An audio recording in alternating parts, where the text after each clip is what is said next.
Welcome back नाज़रीन। इम्तियाज़ गुल साहब, अभी तक जितनी बातें हुई हैं उससे एक इम्प्रेशन कम अज़ कम मुझे मिल रहा है, शायद गलत भी हो, कि कहीं रेटोरिक में जिसको कि अमरीकी खुद कहते हैं वो एंटी अमेरिकन रेटोरिक है, हम अमन की कॉन्स्टिट्यूंसी जो भारत हमारा हमसा है उसके साथ लूज तो नहीं कर देंगे? उम्मीद है कि नहीं करेंगे। हो सकता है जल्द ही यहाँ पे जिसको कहते हैं बेटर सेंस प्रिवेल करे। देखिए, इससे जज्बात की बुनियाद पे आप लोगों के जो भूखे लोग हैं उनको उनके पेट नहीं भर सकते, जो बेरोज़गार लोग हैं उनको रोज़गार नहीं दे सकते। सिर्फ नाराबाजी से और जज्बात की बुनियाद पे आप खारजा पॉलिसी और दाखिला पॉलिसी नहीं चला सकते हैं। गैर ममालिक के साथ इश्तराकी अमल दुनिया भर में होता है, इसीलिए दुनिया में, यूरोप में, नॉर्थ अमेरिका में, इवन जनूब मशरक़ी एशिया में तंजीमें बनी हुई हैं ताउन के लिए। हमें जो आपने बात की थी कोऑपरेटिव स्पिरिट या ताउन का एक स्पिरिट डेवलप करनी चाहिए। अमेरिका से कतई नज़र हमें ये फैसला करना है कि हमने इस दुनिया में किस अंदाज में रहना है। क्या एक जिंग्विस्टिक या जो एक जंगजू जहनीत के साथ हम रहना चाहते हैं जिसमें ज़्यादा जज्बात ज़्यादा गालिब आते हैं, या उन कौमों की तरह रहना चाहते हैं जिनका अपने अवाम की बेहतरी पे और फलाह पे फोकस्ड हैं।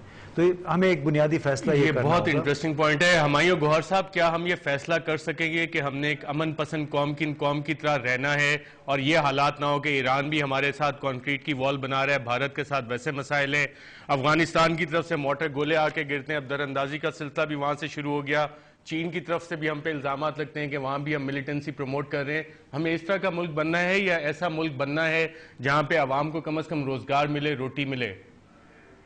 तो अब कोई 20-21 साल से लिख के और कह के थक गया हूँ कि जमहूरी और कामयाब मुल्क वही होता है जो अपने मुल्क के इंसानों की फलाह बहबूद करे और उनकी हालत को बेहतर करे। गरीब, सबसे गरीब तबके से लेके जंगजू होके कुछ नहीं हमें मिलेगा, जिंगोइस्टिक होके हमें कुछ नहीं मिलेगा। इम्तियाज़ गुल सही कह रहे हैं, मगर बात ये कि लोग हमारा पीछा तो छोड़ें, आप देखें तो सही आपके इर्द गिर्द क्या हो रहा है, और वो हमें फिर उस सिचुएशन में हम पड़ जाते हैं। मगर हमें उसके मुताबिक हम स्ट्रेट फॉरवर्ड बात करें। जी, क्या मैंने सुना? लोग तो हमायूं गौहर साहब कहते हैं कि हम आपकी मदद करना चाहते हैं। क्या वो कौन देखिए, उनकी मदद उनके पास रहे। पूरी दुनिया कह रही है हम आपकी उनकी मदद देखें जिस सिचुएशन में हम फंसे। आप अगर मुझे बात कर लेने दें, मैं कैमरे के पीछे बैठा हूं, वहां नहीं बैठा हूं, तो ये बड़ा मुश्किल हो जाता है। बात यह है कि वो हमें जो मर्जी कहें कि हम वो करना चाहते हैं, हम एक सिचुएशन में फंसे हुए हैं। हमने उस सिचुएशन में से दानिशमंदी और हिकमत से अपनी फॉरेन पॉलिसीज और बाकी पॉलिसीज बनानी है। हमारी प्रॉब्लम, अभी आपने ईरान का जिक्र किया, इंडिया का हम पहले कर चुके हैं, अफगानिस्तान है। हमारी सारी पॉलिसी मेकिंग में पैरामाउंट सी है रिलेशनशिप विद अमेरिका। ये गलत है, ये इस तरह नहीं होता है। अपने ऊपर सेल्फ रिलायंस करें, कुछ अपनी सेल्फ इस्टीम, अपनी खुद ही बेदार करें। आपका वो मिसरा सुना दूं इकबाल का, तू झुका जो गैर के आगे, ना मन तेरा ना तन। हमने तो वो हालत अपनी की हुई है। तो ये आप जो हालात होते हैं आपके इर्द गिर्द होते हैं, सब आपके काबू में नहीं होते, मगर उनको लेके परफेक्ट आइडियल वर्ल्ड तो किसी को नहीं मिलता है। मगर हमारी प्रॉब्लम ही ये है कि government after government after government हमने गलत पॉलिसीज बनाई हुई, और उनका बेसिस ये है कि कुछ भी हम कर लें अमेरिका को खफा नहीं करना, और वो लगे हुए हम आपको मदद देंगे। अब आप सुन लें, $10 बिलियन दे दिया जी, $20 बिलियन फॉक्स न्यूज कहता है, $480 मिलियन अब तक आया है।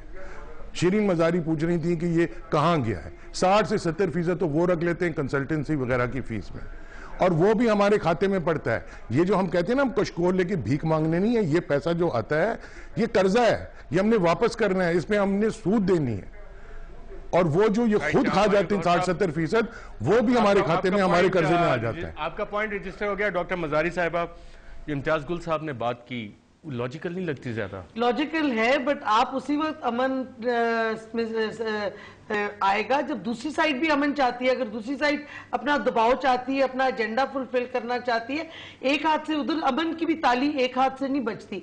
हिंदुस्तान चाहता है अमन, तो फिर होगा। पाकिस्तान ने तो इतने कंसेशंस किए, हमने तो वाटर इशू भी छोड़ दिए, जो हमारे पूरा पाकिस्तान तबाह हो रहा है। हमारी ये जरदारी की हुकूमत ने टेकअप ही नहीं किया पानी का इशू।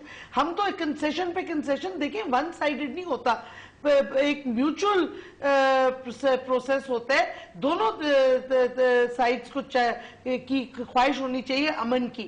इस वक्त तो अमन डॉक्टर साहब लग ये रहा है पूरी दुनिया एक तरफ खड़ी है, हम अलग खड़े हैं। पूरी दुनिया कोई नहीं है, हिंदुस्तान और अमेरिका का जो एजेंडा है वो पूरी दुनिया उसके यूरोपियन यूनियन हमसे खुश है, आप ये बताइए ना जी। नहीं मेरी बात लिस्ट कोई है हमारे पास? यूरोपियन यूनियन वाले हमसे नाराज हैं, अक्सर वाले अमेरिका हमसे नाराज है, भारत हमसे नाराज है, चीन हमें शिकायतें कर रहे हैं। चीन ने बाय द वे वैसे शिकायत आपने जो कहा था नहीं की, क्योंकि चाइना हमने उनसे $600 मिलियन मांगे थे कि पेमेंट सपोर्ट दे, वो भी नहीं दिया उन्होंने। पॉइंट इज कि अमेरिका और हिंदुस्तान का जो एजेंडा है जब तक वो बदलेगा नहीं, आप हिंदुस्तान के साथ किस बेसिस पे पीस क्या एजेंडा है, जरा उस एजेंडा की वफाद वो बिल्कुल ये है कि पाकिस्तान एक कमजोर मुल्क बने जिसकी न्यूक्लियर कैपेबिलिटी इंटरनेशनल कंट्रोल यानी कि अमेरिकन कंट्रोल में है।